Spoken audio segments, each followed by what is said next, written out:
It's the Paris Chong working Show. with directors, and you worked with Ron Howard, so he must have been a delight to work with. And who else you've Well, worked do with a some of the Ron story. best. Let me tell you about Ron Ron. story. I love So- that. We're gonna do an Opie story.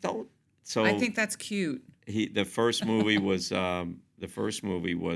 Parenthood. Okay. So we're in Florida, and Universal had just built Universal Studios. It was a complete sandlot. It was nothing. Everything that we opened up, the boxes were brand new with all the equipment, and Ron was just going, "This is unbelievable. This is the first movie that was ever done there." He was a great person to have that part of my career begin, because it was an ensemble cast.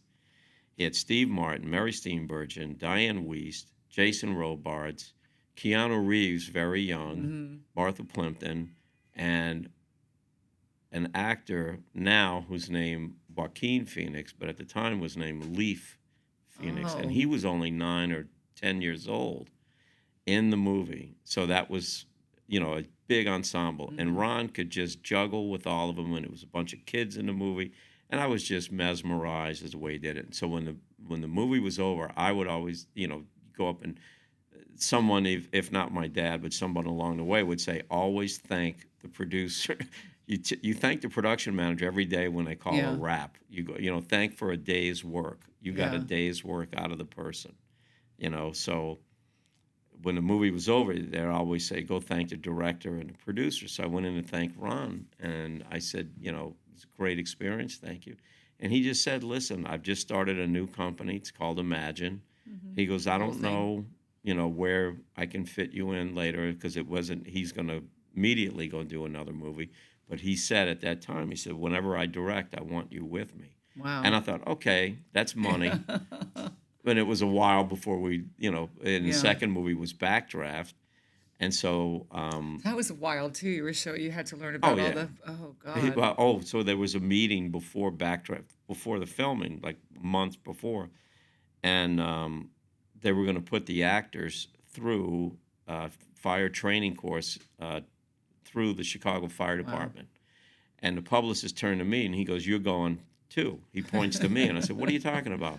And Ron goes, no, Phil's going along because you're going to document the actors being trained. So it further validated the story, because then when the movie came out, there used to be Life magazine. There was photos in the magazine that showed the actors being trained. So I got the same training to see what was going along. That must have been kind of intense, right? It was another, you were kids playing with stuff, because I had my own boots, I had my helmet, and the photo department with the Chicago Fire, the guy there's only one photographer for the whole department, and his helmet plate said Photo Ops 1.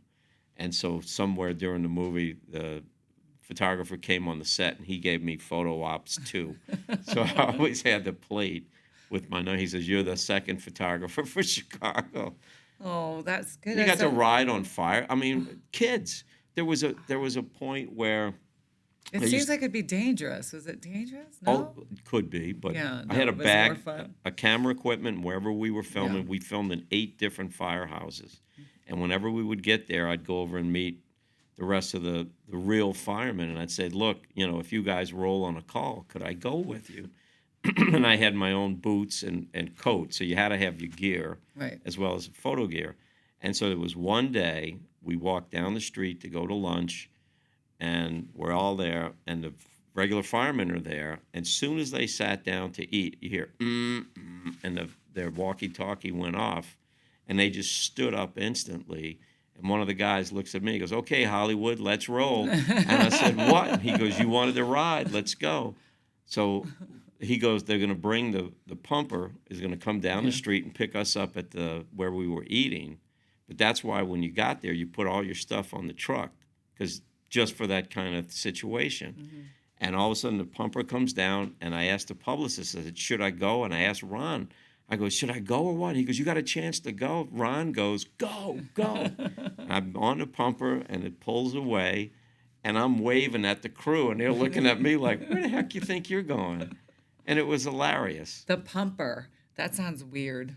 No, A pumper? you have a ladder truck and you have Oh. a pumper. Is that, I don't even know what that is. Okay. What's a pumper disco?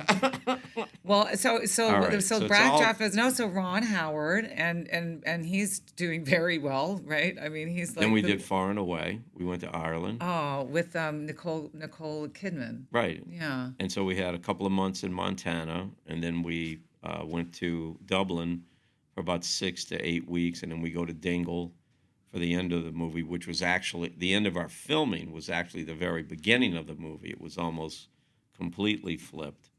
So we end up in Dingle on the west coast of Ireland. That's where Tom Cruise and Nicole Kidman met, right? Wasn't it?